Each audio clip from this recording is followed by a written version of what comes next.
ശിഖരം എന്ന സീരിയലിലെ കൃഷ്ണപ്രിയാണ് ഇന്നത്തെ നമ്മുടെ ഗസ്റ്റ്, നമ്മുടെ സ്വന്തം സരിത ചേച്ചി.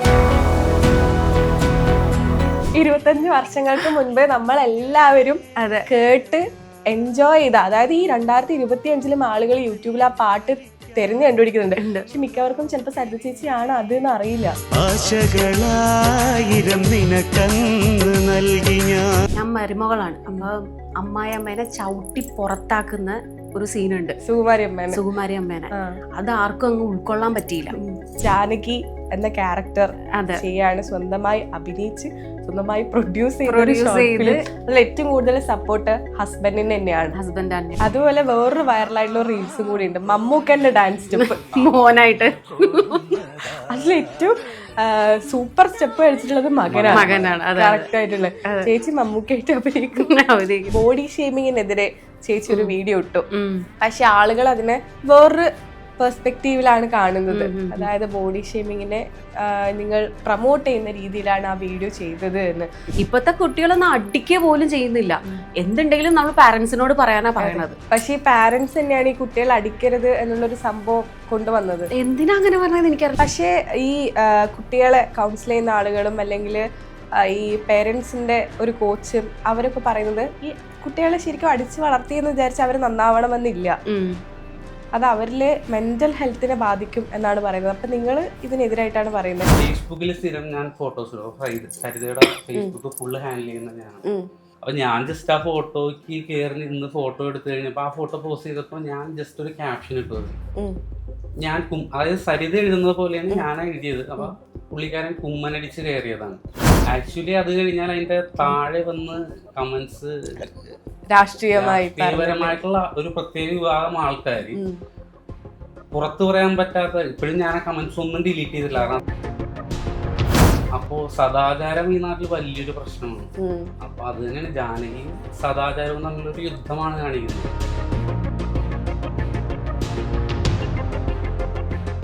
നമസ്കാരം, ഞാൻ സൂര്യ സുജി. സീരിയൽ ടുഡേയുടെ പുതിയ എപ്പിസോഡിലേക്ക് എല്ലാവർക്കും സ്വാഗതം. മഴവിൽ മനോരമയിൽ പുതിയതായി സംപ്രേഷണം ആരംഭിച്ച ഒറ്റ ശിഖരം എന്ന സീരിയലിലെ കൃഷ്ണപ്രിയാണ് ഇന്നത്തെ നമ്മുടെ ഗസ്റ്റ്, നമ്മുടെ സ്വന്തം സരിത ചേച്ചി. വെൽക്കം. നമസ്കാരം. ഭയങ്കര സുന്ദരിയായിരിക്കുന്നു. ഇതാണോ ഇപ്പോഴത്തെ ഹെയർ സ്റ്റൈൽ? ഇപ്പത്തെ എന്നല്ല, പണ്ട് മുതലേ ഞാൻ ഇങ്ങനെ കേട്ടാറ്. എല്ലാ വീഡിയോസിലും ഇത് തന്നെയാണ്. ഒരു ട്രെൻഡ് മാർക്ക് ക്രിയേറ്റ് ചെയ്തിരിക്കുകയാണ്. ഒരു സിനിമയിൽ നയൻതാര ഇതുപോലത്തെ ഒരു ഹെയർ കട്ട് ചെയ്തിട്ടുണ്ടായിരുന്നു. അങ്ങനെ ഇൻസ്പയർ ആയി ചെയ്തതാണോ അല്ലെ സ്വന്തമായിട്ടുള്ള? ഇല്ല, ഞാൻ പണ്ട് മുതലേ ഇങ്ങനെ കേട്ടാറ്. എന്താണ് ഈ സൗന്ദര്യത്തിന്റെ രഹസ്യം? ഞാൻ ജനിച്ച സമയത്ത് സീരിയൽ അഭിനയിക്കുന്ന എന്താണ് ഈ സൗന്ദര്യത്തിന്റെ രഹസ്യം? അങ്ങനെ പ്രത്യേകിച്ച് ഒന്നും ഇല്ലടാ. എങ്ങനെ മെയിൻറ്റെയിൻ ചെയ്തു പോകുന്നു? ഇങ്ങനെയൊക്കെ ചോദിച്ചാൽ ഞാൻ എന്തെന്ന് പറയാനാ. ഞാൻ അങ്ങനെ ഇതിന് മുന്നേ ഒരു ഇന്റർവ്യൂ കൊടുത്തതിലും ഞാൻ പറഞ്ഞിട്ടുണ്ട്, എല്ലാവരും യൂസ് ചെയ്യുന്ന സാധനങ്ങളൊക്കെ തന്നെ ഞാനും യൂസ് ചെയ്യുന്നത്. അങ്ങനെ പ്രത്യേകിച്ച് ഡയറ്റോ കാര്യങ്ങളോ അങ്ങനെ ഒന്നുമില്ല. പക്ഷെ മുഖമൊക്കെ ഇങ്ങനെ ബ്ലഷ് ചെയ്യുന്നു. എന്താ പറയാ, ദൈവത്തിന്റെ അനുഗ്രഹം എന്ന് വേണമെങ്കിൽ പറയാം. പിന്നെ മനസ്സിലെ സന്തോഷമാണോ ഇങ്ങനെ പുറത്തു വരുന്നത്? ഒരുപക്ഷെ അതും ആയിരിക്കാം.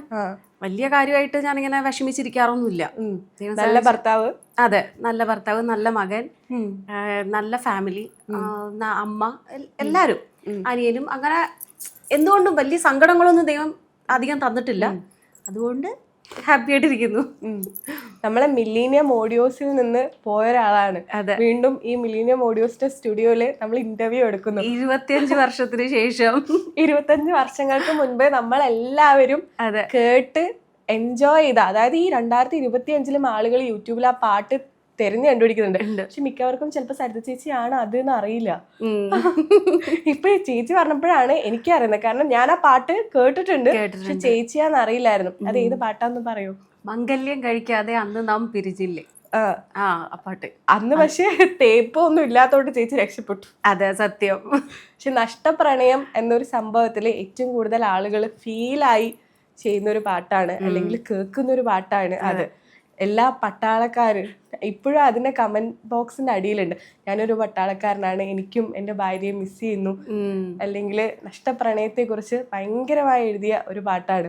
അന്നത്തെ ഒരു എക്സ്പീരിയൻസ് എങ്ങനെ ഉണ്ടായിരുന്നു? ഈ ആൽബം ഒക്കെ ചെയ്യുന്ന സമയത്ത് വളരെ കൊച്ചുകുട്ടിയായിരുന്നു. അതെ, ഇതിനെ കുറിച്ച് വലിയ അറിവൊന്നുമില്ല. അന്ന് പഠിക്കായിരുന്നോ? അന്ന് എന്തോ 10th കഴിഞ്ഞു, എന്തായാലും +1 +2 പ്രായമാണ്. അപ്പോ ആ സമയത്ത് എന്താണ് ഇത് കഥ എന്താണെന്നൊന്നും അറിയത്തില്ല, പറഞ്ഞു തരുന്നു, അത് ചെയ്യുന്നു എന്ന് മാത്രമേ ഉള്ളൂ. ഈ തേപ്പുകാരി എന്നൊക്കെ പറയണത് ഇപ്പൊ ഈ ഒരു ഇടയ്ക്കാണ് ട്രെൻഡായി മാറിയത്. അന്നൊന്നും അറിയില്ല. ആരെയോ ഇഷ്ടപ്പെട്ട ഒരാളെ കാത്തിരുന്നു, അവസാനം പുള്ളി വന്നു കഴിഞ്ഞപ്പോ കല്യാണം കഴിച്ചു. സാഹചര്യം കൊണ്ട് അതെ, കല്യാണം കഴിച്ചു, ഒരു പെൺകുട്ടി. അങ്ങനെ മാത്രമേ ചിന്തിച്ചിട്ടുള്ളൂ. ഇപ്പോഴാണ് ഇപ്പൊ കൂടി സൂര്യനോട് പറഞ്ഞു കഴിഞ്ഞപ്പോഴാണ് സാറേ തേപ്പുകാരി ആയിരുന്നല്ലേ, അപ്പോഴാണ് ഞാൻ അങ്ങനെയൊക്കെ ഒരു കാര്യങ്ങൾ ഉണ്ടല്ലേ എന്നുള്ളത്. കൽബാണ് ഫാത്തിമ എന്ന ആൽബത്തിലെ ഒരു ഹിറ്റ് പാട്ടാണ് ഇത്. അന്ന് ചെയ്യുമ്പോ ഇത് വിചാരിച്ചിരുന്നോ ഇത്രയും വർഷം കഴിഞ്ഞിട്ടും ആളുകൾ ഏറ്റുപാടുന്ന ഒരു പാട്ടായി മാറുന്നൊക്കെ? ഇല്ല, ഒരിക്കലും ഇല്ല. എവിടെയെങ്കിലും പോകുമ്പോ ഇങ്ങനെ ആളുകൾ തിരിച്ചറിയാറുണ്ടോ ഇത് ആൽബത്തിലെ കുട്ടികള്? പിന്നെ തീർച്ചയായിട്ടും മലപ്പുറം ഏരിയയിലൊക്കെ പോകുമ്പോ ആൽബമേ അറിയുള്ളൂ അവർക്കൊക്കെ. കോഴിക്കോട് മലപ്പുറം ഏരിയയിലോട്ടൊക്കെ പോകുമ്പോ അവർക്ക് ആൽബമേ അറിയത്തുള്ളൂ. സീരിയലൊന്നും അധികം കാണാത്ത ആൾക്കാരാന്ന് തോന്നുന്നു അവിടെ. ഈ ആൽബത്തിലുള്ള അങ്ങനെ പറയാറുണ്ട്. എങ്ങനെ ഈ ആളുകൾ തിരിച്ചറിഞ്ഞ ഏറ്റവും ഒരു കൗതുകരമായിട്ടുള്ള എന്തെങ്കിലും ഒരു എക്സ്പീരിയൻസ് ഉണ്ടായിട്ടുണ്ടോ? പണ്ട് സുകുമാരി ആന്റീനെ ചവിട്ട് മകൾ മരുമകൾ എന്ന് പറഞ്ഞ സീരിയലാ. അപ്പോൾ രശ്മി സോമനാണ് ഹീറോയിൻ, ഞാൻ നെഗറ്റീവ് ക്യാരക്ടറും. അപ്പോൾ ഞാൻ മരുമകളാണ്. അപ്പോൾ അമ്മായിയമ്മേനെ ചവിട്ടി പുറത്താക്കുന്ന ഒരു സീനുണ്ട്, സുകുമാരി അമ്മേനെ. അത് ആർക്കും അങ്ങ് ഉൾക്കൊള്ളാൻ പറ്റിയില്ല. അപ്പോൾ അന്ന് ഈ യൂട്യൂബും കാര്യങ്ങളൊന്നും വലുതായിട്ടില്ലല്ലോ. അപ്പോൾ അത് കണ്ടിട്ട് എപ്പിസോഡിൽ കണ്ടിട്ട് എന്നെ റോഡ് ക്രോസ് ചെയ്ത് വന്നൊരു ചേച്ചി, ഭയങ്കര ചേച്ചിയല്ല, ഒരു അമ്മുമ്മ, വഴക്ക്. ഞാൻ കൊച്ചിൻ കലാഭവൻ, അമ്മ അവിടുത്തെ ടീച്ചറാണ്. അപ്പോൾ അവിടെ എപ്പോഴും പോവും. പിന്നെ ഞാൻ അവിടെ ഡാൻസ് പഠിക്കുന്നുണ്ടായിരുന്നു. അപ്പോൾ അവിടുന്ന് പോയിട്ട് ക്ലാസ് കഴിഞ്ഞ് തിരിച്ച് വീട്ടിലേക്ക് പോകുന്ന വഴിയായിരുന്നു, ബസ്സിൽ പോകുന്ന വഴിയാണ് വന്നിട്ട് ഇങ്ങനെ ഭയങ്കര വഴക്കൊക്കെ പറയുമായിരുന്നു. ഷൗട്ട് ചെയ്തു? നല്ലോണം ഷൗട്ട് ചെയ്തു. അപ്പൊ എന്തായിരുന്നു റിയാക്ഷൻ? എന്തായിരുന്നു? പേടിച്ച് പറിച്ച് നിൽക്കും. അതൊന്നും വലിയ പ്രായമില്ലല്ലോ, എന്തോ അന്നൊന്നും വലിയ അറിവില്ല. സത്യം പറഞ്ഞ കുറച്ചേക്ക് വിവരം വന്നത് ഈ റീൽസും യൂട്യൂബും ഒക്കെ നല്ല ഇതായത് കൊണ്ടാണ്. അന്നൊക്കെ എന്താണോ അവര് തരുന്നത് അത് ചെയ്തിട്ട് പോവുക എന്നുള്ളത് മാത്രമേ ഉള്ളൂ. അത് ഭയങ്കര ഒരു ഷോക്കിംഗ് എക്സ്പീരിയൻസ് ആയിട്ടുണ്ടാവല്ലേ? റോഡ് ക്രോസ് ചെയ്തപ്പോ ഒരാള് അഭിനയത്തിന്റെ പേരില് നമ്മൾ ഷൗട്ട് ചെയ്യുന്നത്. പിന്നെ കൂടുതൽ നെഗറ്റീവ് ക്യാരക്ടേഴ്സ് ചെയ്തിരിക്കുന്നതുകൊണ്ട് ആർക്കും എന്നെ അത്ര ഇഷ്ടമല്ലായിരുന്നു. പക്ഷെ ഈ നെഗറ്റീവ് ക്യാരക്ടർ നമ്മൾ പ്രേക്ഷകരിലേക്ക് എത്തി ഇതുപോലെ അവരുടെ ദേഷ്യം വാങ്ങാനും ഭയങ്കരമായിട്ടുള്ള ഒരു അഭിനയം വേണം. അത് ഇപ്പോഴാണ് എല്ലാരും പറഞ്ഞു തരുന്നത് ഇങ്ങനെയൊക്കെയാണെന്നുള്ളത്. അന്ന് അപ്പോഴും ഇതറിയില്ലായിരുന്നു. അപ്പൊ അന്ന് ആരും ഈ ഹീറോയിൻസിന്റെ ഒക്കെ കൂടെ എല്ലാവരും പോയി നിന്ന് ഫോട്ടോ എടുക്കുമായിരുന്നു. എന്റെ കൂടെ ആരും വന്ന് ഫോട്ടോ എടുക്കൂല. കാരണം ആ കുട്ടി അങ്ങനത്തെ സ്വഭാവക്കാരിയാണ്. നമ്മൾ ഈ സീരിയലിൽ ഉള്ള ക്യാരക്ടർ നമ്മൾ ഒറിജിനൽ ആണെന്ന് വിചാരിക്കുന്ന ആളുകൾ. അതെ. ഈ ശരിക്കും പറഞ്ഞാൽ ഈ പറഞ്ഞ പോലെ യൂട്യൂബൊക്കെ വന്നതിന് ശേഷമാണ് നമ്മുടെയൊക്കെ ക്യാരക്ടർ എന്താന്ന് ഒട്ടുമിക്കറിലും എത്തുന്നത്. അതുവരെ ശരിക്കും നമ്മൾ ഇതാണ് സ്വഭാവം എന്നാണ് എല്ലാരും വിചാരിച്ചിരുന്നത്. പക്ഷെ ഞാൻ വിചാരിക്കുന്നത് എന്താ അറിയോ, നമ്മൾ ഈ ആർട്ടിസ്റ്റുകളൊക്കെ ഇപ്പൊ കുറച്ചിങ്ങനെ പരിചയപ്പെട്ട് വരുമ്പോൾ ഞാൻ വിചാരിക്കുന്നത് ഈ സീരിയലിലെ വില്ലത്തികളെ അഭിനയിച്ചവരാണ് ഏറ്റവും പാവം റിയൽ ലൈഫിൽ. അങ്ങനെയാണോ? റിയൽ ലൈഫിൽ പാവാണോ? അത് ഞാൻ പാവാണോ എന്ന് വീട്ടിലുള്ളവരോട് ചോദിക്കണം. ആവശ്യ സമയത്ത് പ്രതികരിക്കാറുണ്ട്, പ്രതികരിക്കാതിരുന്നിട്ടില്ല. പിന്നീട് നമ്മൾ ആൽബംസ് ചെയ്തു, കുറെ സീരിയൽസ് ചെയ്തു. പെട്ടെന്ന് കുറച്ച് കാലത്തേക്ക് സരിത ബാലകൃഷ്ണൻ എവിടെ പോയി? ഇപ്പോഴും യൂട്യൂബിൽ ആളുകൾ ചോദിക്കുന്നു എവിടെ പോയി ഈ ചേച്ചി, എവിടെ പോയി? അത് കല്യാണം കഴിഞ്ഞ് ചെറിയൊരു ഗ്യാപ്പ് എടുത്തതാ. കല്യാണം കഴിഞ്ഞ് കുഞ്ഞായി അവൻ ഇത്തിരി വളരുന്നത് വരെ ഒരു ഗ്യാപ്പ് എടുത്തതാ. പിന്നെ രണ്ടാമത് ഫീൽഡിലേക്ക് വന്നത് സുധി ശങ്കർ സാറ് പറഞ്ഞിട്ടാണ്. സാറും വൈഫും കൂടെ വീട്ടിൽ വന്നിട്ട് സാർ അതും മലപ്പുറം ഏരിയ. കാരണം ഞാനൊരു മുസ്ലിം ലുക്ക്, എല്ലാവർക്കും എൻ്റെ പേര് സരിത ബാലകൃഷ്ണൻ ആണെന്ന് പോലും അറിയത്തില്ല. ചേച്ചി അപ്പോ ഒരു മുസ്ലിം ആണെന്ന് തെറ്റിദ്ധരിച്ചവരെല്ലാരും ഞാൻ മുസ്ലിം ആണെന്ന് വിചാരിച്ചു. അതെ. അങ്ങനെ മലപ്പുറം ഏരിയയിലുള്ള ഒരു പ്രൊഡ്യൂസർ ആയിരുന്നു. അപ്പൊ ആ പ്രൊഡ്യൂസർ പറഞ്ഞു ഞാൻ തന്നെ ചെയ്യണം എന്ന് പറഞ്ഞു. അപ്പൊ സാറൊക്കെ വീട്ടിൽ വന്ന് അങ്ങനെയാണ് എൻ്റെ ഒരു സെക്കൻഡ് എൻട്രി എന്ന് വേണമെങ്കിൽ പറയാം. അതേതായിരുന്നു? അപ്പോ അത് ഷാലോം ടിവിയിലായിരുന്നു. ഷാലോമിലല്ല കേട്ടോ, മറന്നുപോയി, സത്യം പറഞ്ഞാൽ മറന്നുപോയി, പേര് മറന്നുപോയി. ശരിക്കും എണ്ണാറുണ്ടോ എത്ര സീരിയലുകൾ അഭിനയിച്ചു? ഇല്ലടാ, അങ്ങനെയൊക്കെ എണ്ണി വെക്കണം എന്നുള്ള ചിന്ത ഇപ്പോഴാ വരുന്നത്. എണ്ണിയിട്ടില്ലല്ലോ. ഏകദേശം എന്റെ അമ്മയ്ക്ക് അറിയാൻ തോന്നുന്നു കണക്കൊക്കെ, ഞാൻ അങ്ങനെ നോക്കിയിട്ടില്ല.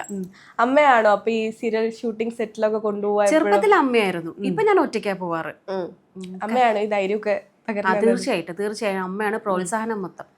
ശരിക്കും അമ്മേന്റെ കൂടെ പോയി പിന്നെ ഒറ്റക്ക് പോവാൻ ഉള്ള ഒരു സമയമില്ലേ, അതിനിടയിൽ നമ്മൾ ഈ ധൈര്യം സംഭരിക്കുന്ന ഒരു ഗ്യാപ്പ് ഉണ്ടല്ലോ, എങ്ങനെ സംഭരിച്ചു ഈ ഒരു ധൈര്യമൊക്കെ? കുഞ്ഞൊക്കെ ആയി കഴിഞ്ഞപ്പോ സ്വാഭാവികമായിട്ട് ആ ഒരു ധൈര്യം വന്നു. പിന്നെ പണ്ടേ എനിക്ക് ധൈര്യമുണ്ട്, പക്ഷെ ആർക്കും എന്താ പറയാ, എല്ലാവർക്കും പേടിയാ, ഒറ്റയ്ക്ക് വിടാനൊക്കെ ഒരു പേടിയായിരുന്നു. എനിക്ക് പണ്ടേ ധൈര്യമൊക്കെ ഉണ്ട്. ഈ ക്രൗഡിനെ ഫേസ് ചെയ്യാൻ അങ്ങനത്തെ പ്രശ്നങ്ങള് അങ്ങനെയൊന്നുമില്ല, പ്രശ്നങ്ങളൊന്നും ചില്ലാണ്. ചില്ലാണ്. ഇപ്പോ ഒരുപാട് സ്ത്രീകൾ വീട്ടമ്മമാർ ചേച്ചിയുടെ കുക്കിംഗ് ചാനൽ അതെ കണ്ട് മീൻകറിയും അതെ അതെ ചിക്കൻ കറിയും അത് വെറൈറ്റി മീനുകളാട്ടോ എവിടെ കിട്ടുന്നു അതൊക്കെ ഒപ്പിക്കും. അത് എല്ലാവരുടെയും ഒരു ചോദ്യമാണ്, അത് സ്വന്തമായിട്ടുള്ള ഒരു യൂട്യൂബ് ചാനലാണോ? അല്ല അല്ല, അല്ല, അത് കൗമുദി ടിവിയുടെ ചാനലാണ്. ചാനലാണ്. അതിലേക്ക് എപ്പോഴായിരുന്നു, എങ്ങനെയായിരുന്നു വരുന്നത്? ഇപ്പൊ ഒരുപാട് കാലമായില്ലേ അതില്? ഇപ്പൊ ഏകദേശം 5 വർഷം ആവാൻ പോണം. അതെ. അപ്പൊ അതില് ഞാൻ കൈരളി ടിവിയിലും കുക്കിംഗ് തന്നെയാണ്. എനിക്ക് കുക്കിംഗ് ഭയങ്കര ഇഷ്ടമാണ്. അപ്പൊ എനിക്ക് ചെറിയൊരു ചാനലുണ്ട്, അപ്പൊ അതിൽ ഞാൻ ചെയ്യാറുണ്ട്. പിന്നെ കൈരളിയിലും ചെയ്യാറുണ്ട്. പിന്നെ ഒരു ദിവസം ഈ കൗമുദി ടിവി എൻ്റെ വീട്ടിൽ പായസം വെക്കണ ഒരു എപ്പിസോഡ് എടുക്കാൻ വേണ്ടി വന്നു. അപ്പൊ അന്ന് എനിക്ക് കുക്കിംഗ് ഭയങ്കര ക്രേസ് ആണ്, ഇഷ്ടമാണ് എന്നൊക്കെ ഇങ്ങനെ പറഞ്ഞപ്പോ അവർ അത് മൈൻഡിൽ വെച്ചിട്ടുണ്ടായിരുന്നു. അപ്പത്തേക്കും അങ്ങനെയാണ് ഇവര് വിളിച്ചത് തന്നെ ശരിക്കും. എങ്ങനെയുണ്ട് ഇപ്പൊ കുക്കിംഗ് ഒക്കെ? എങ്ങനെ പോകുന്നു? നന്നായി പോകുന്നു. എനിക്ക് ഇഷ്ടമാണ് കുക്കിംഗ്. എല്ലാവർക്കും ഉള്ളൊരു ഡൗട്ടേ, ചേച്ചിനെ ചേച്ചി എന്ന് വിളിക്കുന്ന കുട്ടി ചേച്ചിന്റെ സ്വന്തം മോളാണോ? അല്ല, എന്റെ മോളല്ല. എല്ലാവരും ഡൗട്ടാ, എല്ലാവരും ഡൗട്ട്. ഈ ഫീൽഡിലുള്ളവർ പോലും ചോദിക്കും, സരിതയുടെ മോളല്ലേ? അത് നമുക്കൊന്ന് തിരുത്താം. അത് തിരുത്തണം, അതെല്ലാവർക്കും തിരുത്തി പറയണം. ശരിക്കും നമുക്കൊരു ചെറിയ മോനേ ഉള്ളൂ. എനിക്കൊരു മോൻ മാത്രമേ. എന്താ ചെയ്യണേ? മോൻ 10th പഠിക്കും. ചെറിയ മോനല്ലേ? അതെ. ഇപ്പൊ വേറൊരു വലിയ വിശേഷം ജീവിതത്തിൽ സംഭവിച്ചിരിക്കുകയാണ്. അതെ, പ്രൊഡ്യൂസർ ആയിരിക്കുകയാണ്. കൺഗ്രാറ്റ്സ് ആദ്യം തന്നെ. ജാനകി എന്ന ക്യാരക്ടർ ചെയ്യാണ്, സ്വന്തമായി അഭിനയിച്ച് സ്വന്തമായി പ്രൊഡ്യൂസ് ചെയ്ത്. അതിൽ ഏറ്റവും കൂടുതൽ സപ്പോർട്ട് ഹസ്ബൻഡിന് തന്നെയാണ്. ഹസ്ബൻഡ് തന്നെയാണ്. അപ്പൊ ഇത് ഒരു ഹസ്ബൻഡ് ഐഡിയ ആയിരുന്നു. ശരിക്കും പറഞ്ഞാൽ ജാനകിയെ കുറിച്ച് പറയുകയാണെങ്കിൽ പുള്ളിയെ തന്നോട് ചോദിക്കുന്നതായിരിക്കും ബെറ്റർ. അതെ, ചേച്ചിയുടെ മറുപാതി, ദ ബെറ്റർ ഹാഫ്. അതെ അതെ അതെ, പുള്ളി തന്നെയാണ് ഡയറക്ട് ചെയ്തിരിക്കുന്നത്. അപ്പൊ നമുക്ക് പുള്ളിനോട് തന്നെ ചോദിക്കുന്നതല്ലേ നല്ലത്. ഓക്കെ, ആരാ ഇത്? ഭർത്താവ് അനുരാഗേട്ടനാണ് നമ്മളോടൊപ്പം ഇരിക്കുന്നത്. ഭാര്യനെ കൊണ്ട് പൈസ ഒക്കെ ചെലവാക്കി ഷോർട്ട് ഫിലിം ഒക്കെ എടുത്തു എന്ന് അറിഞ്ഞു. അത് ഭാര്യനെ കൊണ്ട് അഭിനയിപ്പിച്ചു, അത് വലിയ കാര്യമല്ലേ ചേച്ചി? പൈസ ചെലവാക്കിപ്പിച്ചാലും കണ്ടോ, നായികരെ കുറിച്ചാ പറയുന്നത്. അതെ, അത് സത്യം. എല്ലാം മനസ്സിലുണ്ട്, എന്ത് കോൺസിക്വൻസസ് വരും എന്നൊക്കെ വിചാരിച്ചിട്ടാണ് ഇത് ചെയ്തത്. ഇനി വേറെ നായികരെ വെക്കണം. ഓ വേണ്ട, അല്ല വേറെ നായികരെ വെക്കാത്തതുകൊണ്ട് കുറെ കോംപ്രമൈസ് ചെയ്യേണ്ടി വന്നിട്ടുണ്ട്. ആ സത്യമായിട്ടാ. എന്താണ് ഏട്ടി ഷോർട്ട് ഫിലിമിനെ കുറിച്ച് പറയൂ. കഥകള് നമ്മുടെ സ്വപ്നമാണ് സിനിമ എന്നുള്ളത്. ഞാൻ ഒരുപാട് തിരക്കഥകൾ എഴുതിയിട്ടുണ്ട്, ഒരുപാട് പേരോട് പറയാൻ പോയിട്ടുണ്ട്. പലപ്പോഴും എനിക്ക് ഈ ഒരു ഫിയർ ഉള്ളത് കൊണ്ട് കഥകൾ പലർക്കും പറഞ്ഞു കൊടുക്കാൻ പറ്റിയിട്ടില്ല. ഇപ്പോഴും 2-3 കഥകൾ കൊടുത്തിട്ടുണ്ട്. അപ്പോൾ എല്ലാം നടക്കുന്നതായിരുന്നു. ഇത് ഈ ഷോർട്ട് ഫിലിം ചെയ്യാൻ കാര്യം എന്ന് വെച്ചാൽ പെട്ടെന്നൊരു ദിവസം ഞാൻ സിനിമേനെ ഒരുപാട് ഇഷ്ടപ്പെടുന്ന ആളാണ്. അപ്പൊ Janaki versus state of Kerala, Suresh Gopi, അതിന്റെ ഇഷ്യൂസും കാര്യങ്ങളൊക്കെ നടക്കുന്ന വാർത്ത കാണാറുണ്ട്. അപ്പൊ അങ്ങനെ ഫേസ്ബുക്കിൽ എന്തോ പെട്ടെന്ന് കണ്ട, ടി വി കാണൽ കുറവാണ്, ഫേസ്ബുക്കിൽ നമ്മളെപ്പോഴും മൊബൈലിൽ തോണ്ടിയിരിക്കുന്നുണ്ട്. ജാനകിയുടെ പേര് മാറ്റി വി ജാനകി എന്നാക്കി മ്യൂട്ട് ചെയ്തു എന്നൊക്കെ ഒരു വാർത്ത കേട്ടു. ശരിക്കും അത് ഞാൻ വളരെ സങ്കടമുള്ളൊരു കാര്യമാണ്. ഒരു സിനിമ സെൻസർ ചെയ്യപ്പെടുക എന്നുള്ളതും അതിലൊരു പേര് ഒരാളുടെ ഐഡന്റിറ്റിയാണ്. സൂര്യയുടെ പേര് നാളെ ഒരാൾ വന്നിട്ട് സൂര്യ ഭഗവാൻ ദൈവമാണ്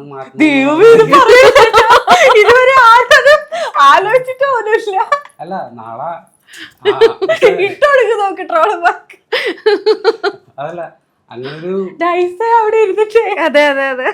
ഒരു സൂര്യഭഗവാൻ വന്നിരുന്ന ആവശ്യമില്ലാത്ത ആൾക്കാരൊക്കെ ഇന്റർവ്യൂ ചെയ്യുന്നു, അങ്ങനെ മാറിക്കൊണ്ടിരിക്കുകയല്ല. അപ്പൊ അങ്ങനെ ഒരു ചിന്തയിൽ വന്നപ്പോ ഒരു രാത്രി ആ സിനിമ, ആ ഒരു സിനിമ ക്രൂവിനെ സപ്പോർട്ട് ചെയ്ത് എന്നുള്ള രീതിയിലാണോ ഇത് ഇറക്കുന്നത്?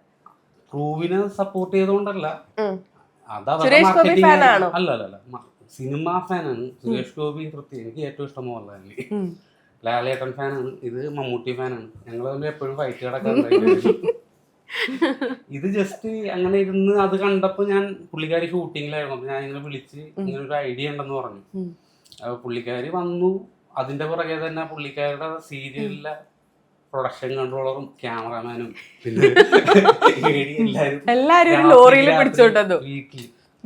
സത്യം ഞാൻ ഇന്നും കൂടെ പറഞ്ഞുള്ളൂ, ഞാനൊരു ആഗ്രഹം ചുമ്മാ പറഞ്ഞതാണ്, അതെല്ലാരും കൂടെ സാധിച്ചു. ഇങ്ങനെ നടത്തി തരുന്ന ഒരു ഭാര്യ, അതല്ലേ ഏറ്റവും വലിയ സപ്പോർട്ട്. തീർച്ചയായിട്ടും. കുറച്ചുകൂടെ പൊക്കി പറയും. ഞാൻ ഒരിക്കലും പ്രതീക്ഷിച്ചില്ല. കാരണം ഞാൻ പലപ്പോഴും രാത്രിയിൽ കഥകൾ പറഞ്ഞു കൊടുക്കും. ഇങ്ങനെ എന്റെ മനസ്സിൽ എന്തെങ്കിലും ഐഡിയ വരുമ്പോ ഞാൻ ഇങ്ങനെ പറയും. കഥ സ്റ്റാർട്ട് ചെയ്യുന്നത് മാത്രമേ ഓർമ്മയുണ്ടാവുള്ളൂ. പിന്നെ ചിലപ്പോ നമുക്ക് ഒരുപാട് വർത്താനം പറയുന്ന ഒരു കഥ പറഞ്ഞു കൊടുക്കും. പെട്ടെന്ന് ഉറങ്ങിപ്പോ പെട്ടെന്ന് ഉറങ്ങൂടാ കഥ കേൾക്കുമ്പോ. അതെന്താന്നറിയില്ല. ജാനകി ഒരു ലൈംഗിക തൊഴിലാളിയാണ്. അപ്പോ ജാനകി എന്ന പേര് മാറ്റണം എന്ന ആളുകൾ പറയുമ്പോൾ ഒരുപാട് ഇഷ്യൂസ് ഉണ്ടാവുന്നുണ്ട് അല്ലെ? ജാനകി എന്നുള്ള ഒരു പേരുള്ളത് കൊണ്ട്, പ്രത്യേകിച്ച് അതൊരു ലൈംഗിക തൊഴിലാളി ആയതുകൊണ്ടാവാം അല്ലെ? അപ്പോ എന്റെ ഐഡന്റിറ്റി ആണ് ജാനകി എന്ന് ചേച്ചി പറയുന്നുണ്ട്. ഇപ്പൊ ഈ നടക്കുന്ന ഈ ഒരു സെൻസർഷിപ്പ്, ഈ പ്രശ്നങ്ങളോട് അതെങ്ങനെയാ നോക്കിക്കാണുന്നത്? നേരത്തെ പറഞ്ഞതുപോലെ തന്നെ ഈ പേരിന്റെ ഒരു പ്രശ്നമൊക്കെ ഇപ്പോഴും അറിയാൻ പാടില്ലാത്തൊരു കാര്യം എന്താന്ന് വെച്ചാല്, നിയമം ഉണ്ടോ എന്നറിയില്ല. അങ്ങനെ ഇങ്ങനെ ജാനകി എന്നുള്ള പേര്, അല്ലെങ്കിൽ എനിക്കത് മനസ്സിലാവുന്നില്ല. ഒരു പേര് ഒരു വിവാദം. ഇതിനു മുമ്പ് എന്തോ പൃഥ്വിരാജിന്റെ എമ്പുരാൻ മൂവിലാണെന്ന് തോന്നുന്നു, അവിടെയും ഒരു പേര് വിവാദം. ഇനി ഇപ്പൊ ഇവര് സിനിമയുടെ പ്രൊമോഷന് വേണ്ടി ചെയ്യുന്ന കാര്യങ്ങളാണെന്ന് അറിയില്ല. പക്ഷെ എനിക്കത് മനസ്സിലാക്കിയത്, ഞാൻ ഈ ജാനകിയിലൂടെ പറയാൻ ഉദ്ദേശിക്കുന്നത്, പേരൊരാളുടെ ഐഡന്റിറ്റി ആണ്. കാരണം നമ്മളൊരു കുഞ്ഞു ജനിക്കുമ്പോ കൃഷ്ണനെന്നോ ശിവനെന്നൊക്കെ ഒരു പേരിട്ടൊന്നും വരിക. നാളെ അവൻ എന്തായി തീരുമെന്ന് നമുക്കറിയില്ല. നാളെ അവൻ ആയിത്തീരുമ്പോ അവൻ ചെയ്യുന്ന ജോലിയുമായിട്ട് ഈ പേര് മാച്ച് ആവില്ലെങ്കിൽ അത് മാറ്റാനായിട്ടൊരു നിയമം ഗവൺമെന്റ് കൊണ്ടുവരൂ.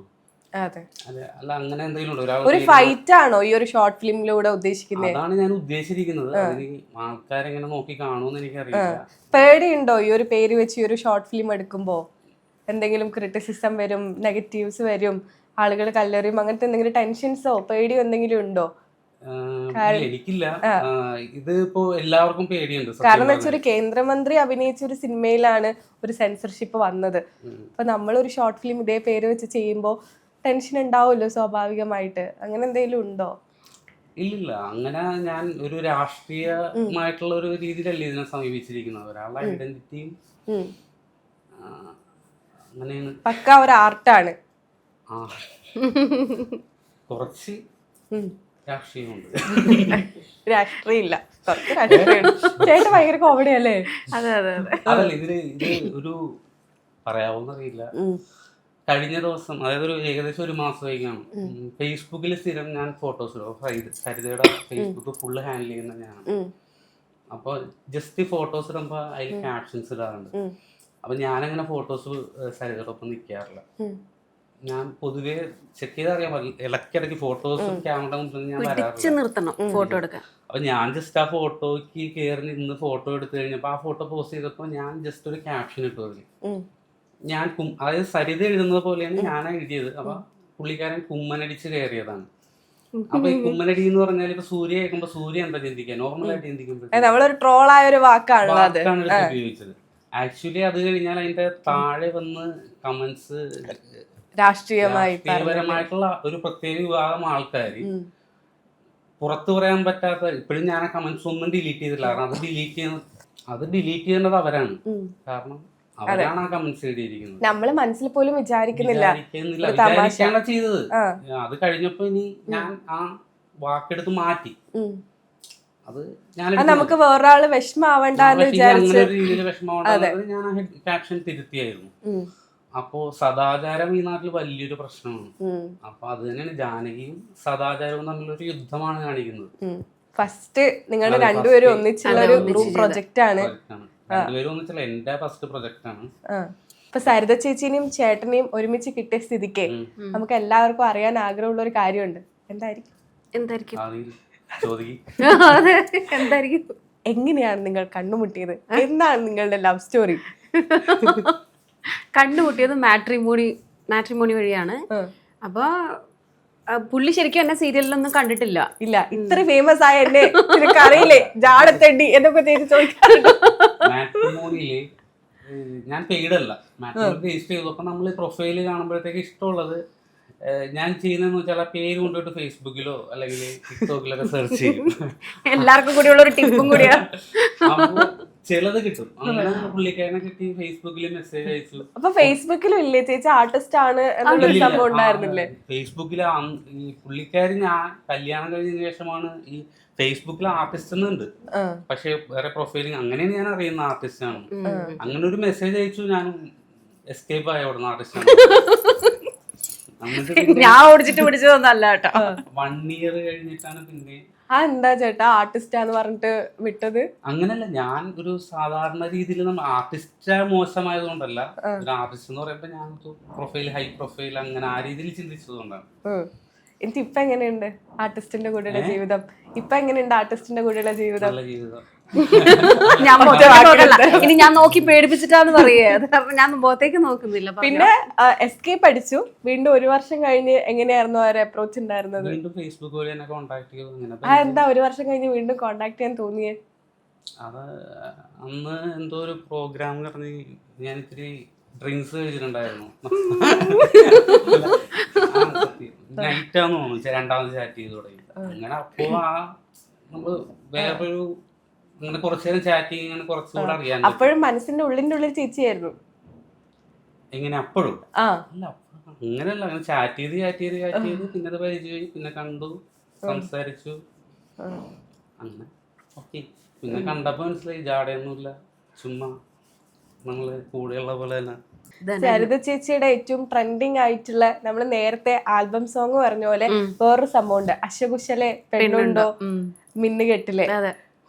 അതും വളരെ ചെറുപ്പത്തില് അഭിനയിച്ചതാണോ? അതും ഈ ഒരു നമ്മുടെ മില്യനത്തിന്റെ ആൽബം ചെയ്ത ടൈം കൊള്ളിച്ച് തന്നെ ചെയ്തതാ. പക്ഷെ അത് കഴിഞ്ഞിട്ടാ ചെയ്തത് കേട്ടോ. കാരണം എന്താ പറയുക, കല്യാണം കഴിഞ്ഞു കഴിഞ്ഞിട്ടും ഒരു 3-4 വർഷത്തോളം എനിക്ക് ആ ആൽബം ഉണ്ടായിരുന്നു, ആ ടൈറ്റിൽ സോങ് ഉണ്ടായിരുന്നു. അതുകൊണ്ടാണ് ഞാൻ ഇത്ര 8 വർഷത്തോളം ഞാൻ ഗ്യാപ്പ് എടുത്തിട്ടും ആരും എന്നെ മറക്കാത്തത് ആ ഒരു ടൈറ്റിൽ സോങ് ഉള്ളത് കൊണ്ടായിരുന്നു. എന്നെ ദൈവം സഹായിച്ച് എനിക്ക് സെക്കൻഡ് എൻട്രിയും വലിയ ബുദ്ധിമുട്ടുണ്ടായിരുന്നില്ല. അതെല്ലാവർക്കും കിട്ടണം എന്നില്ല, എനിക്കത് വലിയൊരു ഭാഗ്യമായിട്ടാണ് തോന്നുന്നത്. കാരണം സെക്കൻഡ് എൻട്രി എല്ലാവർക്കും ഭയങ്കര ഒരു ടാസ്ക് ആണ്. എനിക്ക് എന്നെ ശരിക്കും മറക്കാത്ത ഈ ഒരു ടൈറ്റിൽ സോങ് ഉള്ളത് കൊണ്ടായിരുന്നു. അന്നത്തെ സീരിയലുകളുടെ ഒരു സ്പെഷ്യാലിറ്റിയും ഇതുപോലത്തെ ടൈറ്റിൽ സോങ്സ് ആയിരുന്നു. അതെ അതെ, അത് ഇപ്പോഴും ആളുകൾ ഓർത്തിരിക്കുന്ന ഒരു ടൈറ്റിൽ സോങ് ആണ്. പക്ഷെ ചേച്ചി കുറച്ച് നേരത്തെ പറഞ്ഞപ്പോഴാണ് ചേച്ചി അഭിനയിച്ചത് നമുക്ക് മനസ്സിലാവുന്നേ. കാരണം ഞാനൊക്കെ വളരെ ചെറുപ്പമായിരുന്നു, ഞാൻ നേരത്തെ പറഞ്ഞു. പക്ഷെ ആ പാട്ടുകളൊക്കെ നമ്മൾ എൻജോയ് ചെയ്ത് കാണാറുണ്ട്. അതെ. ചേച്ചീന്റെ ഇൻസ്റ്റയില് നമ്മളിപ്പോ എടുത്ത് നോക്കിയപ്പോ ലാലേന്റെ ഒരു ജ്വല്ലറി അതൊക്കെ കണ്ടോ? ഓ, അതെന്താ ചേച്ചി? എന്താ, വെറുതെ ഇരിക്കുമല്ലോ, അപ്പൊ വെറുതെ ഇരുന്ന് ഉറങ്ങുമ്പോ എന്തെങ്കിലും റെഡി ആവോ നമുക്ക് ചെയ്യാം എന്നിങ്ങനെ പറയുമ്പോ താടിയൊക്കെ അത് വരക്കുവാണോ ചെയ്തേ? ഒരു കമന്റും ഉണ്ട് അതിലെന്താ, മീൻചട്ടിയില് തലയിട്ട പൂച്ചയെ പോലെ ഉണ്ട്. ശരിക്കും അത് ട്രോളിന് വേണ്ടി ചെയ്തതാണോ അല്ല ഒറിജിനലി? ആക്ച്വലി അത് കാസ സിഗ്നേച്ചർ എനിക്ക് കുറച്ച് ഓർണമെന്റ്സ് അവർ തന്നിട്ടുണ്ടായിരുന്നു. അപ്പൊ അത് കൊളാബ് ചെയ്യാൻ വേണ്ടിട്ട്. അപ്പൊ അത് ശരിക്കും നല്ല ഇതിലാ ചെയ്യേണ്ടത്. പക്ഷെ ഞാൻ നോക്കിയപ്പോ നമുക്ക് ഇങ്ങനെ ഒന്ന് ചെയ്ത് നോക്കിയാലോ എന്നിങ്ങനെ പറഞ്ഞിട്ട് ചെറുതാ ചെയ്തതാ. വൈറലായി സംഭവം. അതിലെല്ലാരും പറ്റി ഫുള്ള് ഇതെന്താ സംഭവം, ഇതെന്താണ് ചെയ്തിരിക്കുന്നത്, ഭയങ്കര കോമഡി ഫണ്ണി ആയിട്ടുള്ള ഒരു സംഭവമാണ്.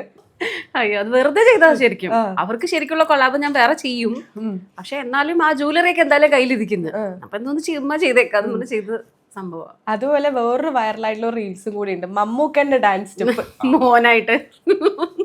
അതിലേറ്റവും സൂപ്പർ സ്റ്റെപ്പ് കഴിച്ചിട്ടുള്ളത് മകനാണ്. കറക്റ്റ് ആയിട്ടുള്ള ചേച്ചി മമ്മൂക്കായിട്ട് അഭിനയിക്കുന്നു.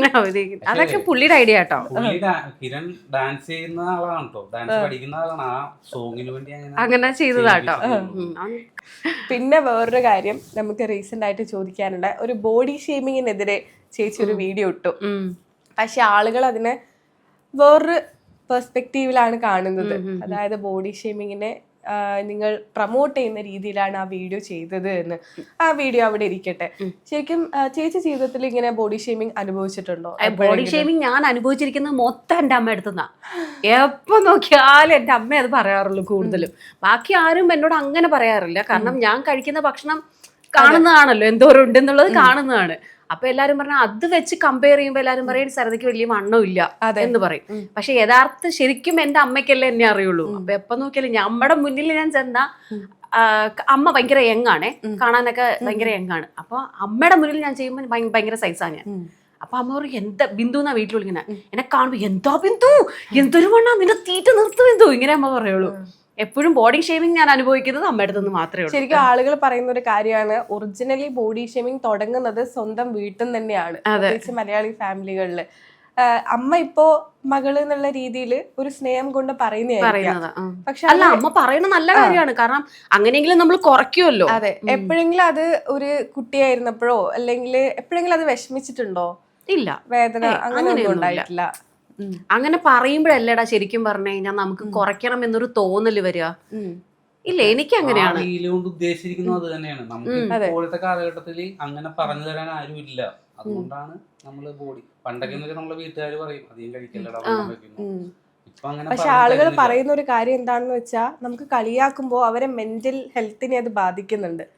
അതൊക്കെ ഇപ്പൊ വന്ന സംഭവമായിട്ട് എനിക്ക് തോന്നിയിട്ടുള്ളൂ, സത്യം പറഞ്ഞ. എനിക്ക് അത് വലിയതായിട്ട് തോന്നിയിട്ടില്ല.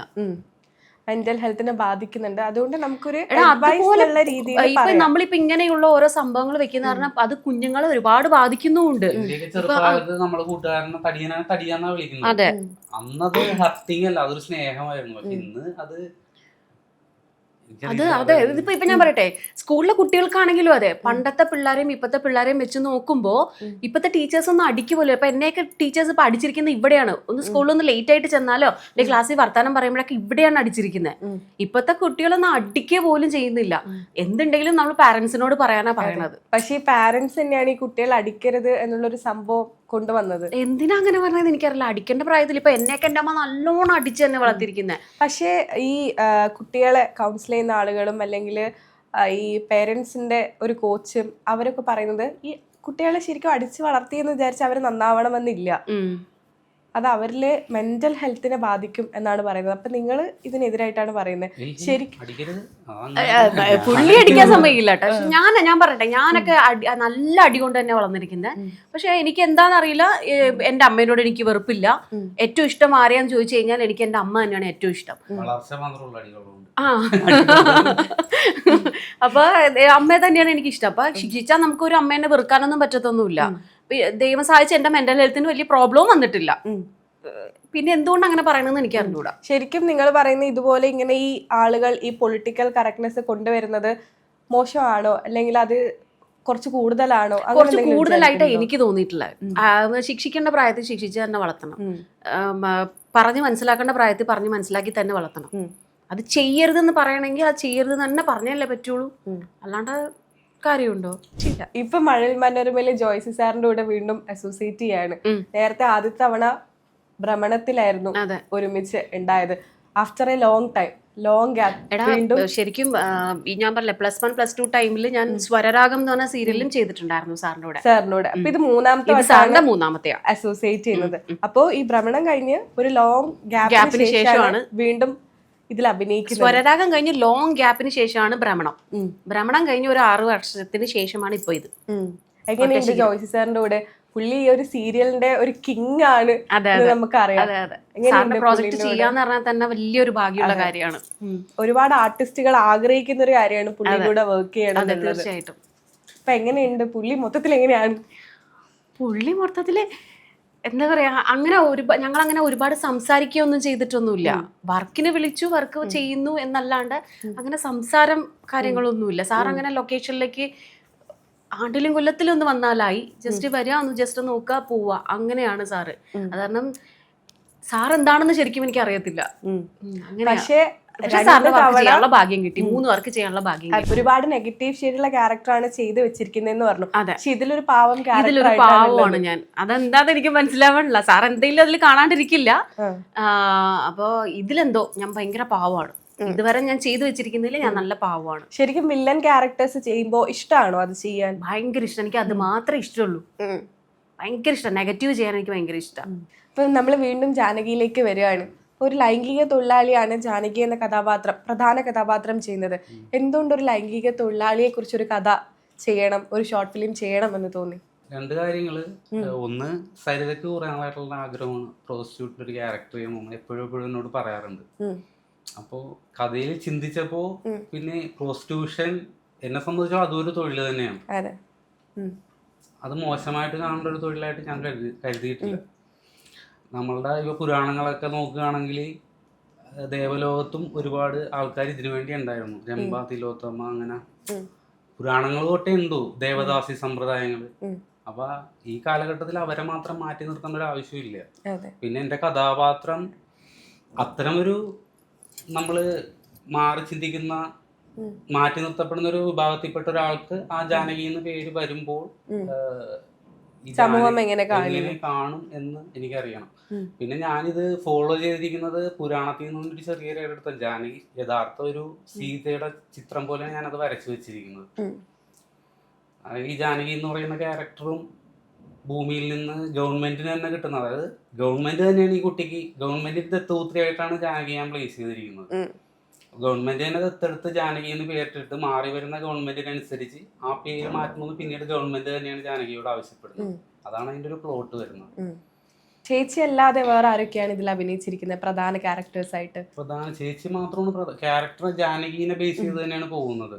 പിന്നെ കൃഷ്ണൻ പോറ്റി എന്ന് പറഞ്ഞ സീരിയൽ ആർട്ടിസ്റ്റ്, പുള്ളി നല്ലൊരു ആർട്ടിസ്റ്റ് ആണ്. പിന്നെ ബൈജു ജോസ്. എത്ര ദിവസം എടുത്തു ഇതിന്റെ ഷൂട്ടിംഗ് കാര്യങ്ങളൊക്കെ? 1 ഡേ, പിന്നെ ഒരു പിറ്റേ ദിവസം ഒരു ഹാഫ് ഡേ. അത്രയും? അതായത് ഞങ്ങളുടെ ഉദ്ദേശം തന്നെ വളരെ ചുരുങ്ങിയ ഒരു സമയം കൊണ്ടാണ് എടുത്തത്. ജാനകി എന്ന ഒരു ഫിലിമിന്റെ ഒപ്പം അതിന്റെ റിലീസിനൊപ്പം ചെയ്യണമെന്നും പറഞ്ഞാണ് ടപ്പിങ്ങെന്ന് പറഞ്ഞ് ഷൂട്ട് ചെയ്തത്. പക്ഷെ നടന്നില്ല. എഡിറ്റിംഗ് ഉണ്ടായിരുന്നു, മ്യൂസിക് ഉണ്ടായിരുന്നു. പിന്നെ വിവാദം മാറി പെട്ടെന്ന് JSK റിലീസ് ആവുകയും ചെയ്തു പെട്ടെന്നൊരു ദിവസം. അപ്പൊ അതിന്റെ ഒപ്പം ഞങ്ങൾക്ക് പിടിക്കാൻ പറ്റില്ല. ചേച്ചിക്ക് എന്താ പറയാനല്ലേ? ചേച്ചി ഇഷ്ടപ്പെട്ട് ആഗ്രഹിച്ച ഒരു ക്യാരക്ടർ? ഞാൻ ആഗ്രഹിച്ച ഒരു ക്യാരക്ടർ തന്നെയാണ്. പക്ഷെ ഇതിലെ പുള്ളി എഴുതിയ കഥാപാത്രത്തില് ഭയങ്കര സുന്ദരിയാണ്. ഞാൻ അതല്ല ആഗ്രഹിച്ചത്. ഞാൻ പണ്ട് ബിന്ദു പണിക്കർ ചേച്ചി ചെയ്തിട്ടില്ലേ, അതുപോലത്തെ ഒരു വേഷമാണ് ഞാൻ ആഗ്രഹിച്ചത്. അതെ അതെ അതെ, അതേപോലത്തെ ഒരു ക്യാരക്ടറിനെയാണ് ഞാൻ ആഗ്രഹിച്ചത്. പക്ഷെ പുള്ളിയില് ഇതില് വില്ലനിസം ഉള്ള ഒരു പ്രോസ്റ്റിറ്റ്യൂട്ട്. അതെ അതെ അതെ, ഞാൻ അതാണ് ആഗ്രഹിച്ചത്. പക്ഷെ പുള്ളി നമ്മളെ മനസ്സിൽ ഓർക്കുമുണ്ടല്ലേ അതെ അതെ അതെ ബിന്ദു പണിക്കർ ചേച്ചി ചെയ്ത ആ ഒരു ക്യാരക്ടർ. ഞാൻ അതാണ് ചിന്തിച്ചത്. പുള്ളി എഴുതിയത് ഭയങ്കര ഒരു സുന്ദരിയായ ഒരു പെൺകുട്ടി. അങ്ങനെയാണ്. പിന്നെ സൗന്ദര്യമുള്ളവർക്കെല്ലാം അത് കൊടുക്കാൻ പറ്റുള്ളൂ. മേക്കപ്പ്, ഡ്രസ്, കോസ്റ്റ്യൂമിനൊക്കെ ഒരുപാട് ക്യാഷ് കളയേണ്ടി വന്നു ആ ക്യാരക്ടറിലേക്ക് എത്തിക്കാൻ വേണ്ടി. അപ്പോൾ ഇതാണ് നമ്മൾ ഷോർട്ട് ഫിലിം ജാനകിയുടെ വിശേഷങ്ങൾ. ഇനി അടുത്ത് വീണ്ടും ഒരു പ്രൊജക്ട് ഉടനെ തന്നെ ഉണ്ടാവുമോ? തീർച്ചയായിട്ടും. മായിനി. എന്താ മായിനി? മായിനി. ഞാൻ വിളിച്ചു തെറി വിളിച്ചു. മായിനി ശരിയല്ല, അങ്ങനെ ഒരു വാക്ക്, ചീത്ത വാക്കുണ്ട്. എന്താണ് അതിന്റെ അർത്ഥം? എന്താ? ഇല്ല, അതില്ലാത്തൊരു പേര് കണ്ടുപിടിച്ചിട്ടതാ. ഒരാൾക്ക് പുള്ളിക്കാരി തന്നെ ചെയ്യുന്ന മായിനി എന്ന് പറഞ്ഞ ക്യാരക്ടർ. ചേട്ടന് എല്ലാ വർക്കിലും ചേച്ചി തന്നെ ആയിരിക്കും ഉണ്ടാവുക? എല്ലാ വർക്കിലും ചേച്ചി തന്നെ ആയിരിക്കും. അംഗീകരിച്ചു കഴിഞ്ഞാൽ പിന്നെ നമുക്ക് വേറെ ആരോ ചെയ്യാമല്ലോ. ഇപ്പൊ എല്ലാ പ്രേക്ഷകരും സരസ ചേച്ചിയുടെയും അനുരാഗേട്ടന്റെയും ജാനകി എന്ന ഷോർട്ട് ഫിലിം കാണണം. സരസ ചേച്ചിയുടെ യൂട്യൂബ് ചാനലിലാണ്. അപ്പോൾ രണ്ടുപേരും ഒരുപാട് വിശേഷങ്ങൾ പങ്കുവെച്ചതിന് നല്ലത്. ചേച്ചിയുടെ ഒരുപാട് വിശേഷങ്ങൾ ഇനിയും നമുക്ക് അടുത്തൊരു ഘട്ടത്തിൽ കൂടി ഇരിക്കണം. അന്ന് നമുക്ക് മകനെയും കൂടി കൊണ്ടുവരണം. ഒരു ഫുൾ ഫാമിലി ഇന്റർവ്യൂ, ഒരു ഹോം ടൂർ ഒക്കെ നമുക്ക് വേണം. നൈസായിട്ട് എല്ലാം പറഞ്ഞു. അപ്പോൾ thank you. Thank you so much.